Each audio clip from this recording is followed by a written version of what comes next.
ایک عورت جب مر جاتی ہے اس کا اگر نہیں پتہ ہے یہ مسلمان ہے جہاں اور مذہب کی ہے، اس کا کیسے پتہ چلتا ہے یہ مسلمان ہے جہاں غیر مذہب ہے؟ یہ عموماً سوال جو ہے وہ پہیلیوں کی صورت کے اندر جو ہے وہ پوچھا جاتا ہے، تو اس کے تو اپنے شرعی احکام جو ہے وہ بہرحال موجود ہیں کہ اس کے لباس کے اندر دیکھا جائے گا کہ کوئی ایسی چیز ہے جو کہ انڈیکیٹ کرے گی کہ یہ مسلم ہے یا غیر مسلم ہے۔ یہ نہ پتہ ہو تو پھر اس کی لاش دیکھی جائے گی کہ مسلمانوں کے علاقوں میں ملی ہے یا غیر مسلم کے علاقے میں، اور اس کے مطابق پھر احکام ہوں گے۔ لیکن بہرحال یہاں پر اس بات کی طرف توجہ رکھنا ضروری ہے کہ اس طرح کے سوالات پوچھنے کے بجائے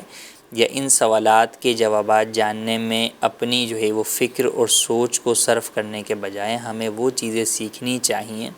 کہ جس کا تعلق ہماری روزمرہ کی زندگی سے ہے، نماز کے فرائض، شرائط، وضو غسل کے احکام،